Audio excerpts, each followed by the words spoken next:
আজকে আপনাদের সাথে শেয়ার করব লাড্ডুর রেসিপি, যেটা আপনারা কোনো রকম ঝামেলা ছাড়াই বাসায় মাত্র 10 মিনিটের মধ্যেই বানিয়ে ফেলতে পারবেন। এটা বানানোর জন্য প্রথমেই লাগবে বেসন, আর এই বেসনটা একটা ছাঁকনির সাহায্যে খুব ভালোভাবে ছেঁকে নিতে হবে। এইবার এই বেসনের মধ্যে দিয়ে দিতে হবে সামান্য চিমটি লবণ আর তার সাথে পানি।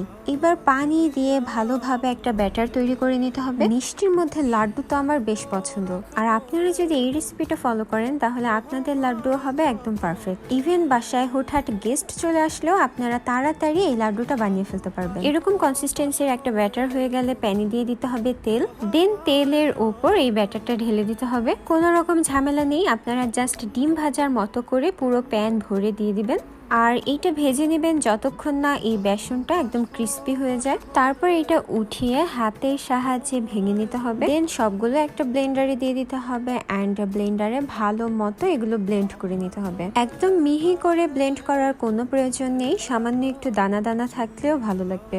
এবার আরেকটি প্যানে দিয়ে দিবেন পানি, তার সাথে চিনি। আপনারা আপনাদের স্বাদ মতো চিনিটা বাড়িয়ে কমিয়ে নিতে পারেন। একটু এলাচের গুঁড়া দিতে হবে, এতে করে সুন্দর একটা ফ্লেভার অ্যাড হয়। আর সাথে আপনারা একটু ফুড কালার অ্যাড করবেন, তাহলে লাড্ডুর কালারটাও সুন্দর আসে।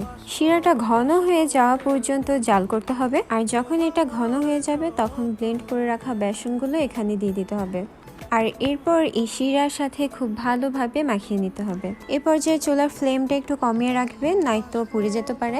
শিরাটা যখন একদমই শুকিয়ে যাবে তখন এর মধ্যে দিয়ে দিতে পারেন বাদাম কুচি। বাদামটা দিলে কিন্তু লাড্ডু খেতে অনেক ভালো লাগে। আর তার সাথে আমরা অ্যাড করেছি কিশমিশ, এটা অপশনাল, আপনারা চাইলে নাও দিতে পারেন। আর লাস্টলি দিতে হবে ঘি। ঘিটা দিয়ে আর কিছুক্ষণ ভালোভাবে রান্না করবেন, তাহলেই তৈরি হয়ে যাবে। এইবার গরম থাকা অবস্থায় হাতের সাহায্যে আপনারা শেপ দিয়ে নেবেন, আর বাস এইভাবে ইজিলি তৈরি হয়ে যাবে লাড্ডু। গাইজ, এটা আপনারা একবার বানালে দোকান থেকে আর কখনোই লাড্ডু কিনে খাবেন না। এটা দোকানের থেকেও অনেক বেশি মজা। আর আপনারা চাইলে উপর দিয়ে একটু বাদাম কুচি অ্যাড করতে পারেন। আর এই রেসিপি ফলো করে বানালে আমাকে অবশ্যই জানাবেন যে কেমন হলো। Thanks for watching.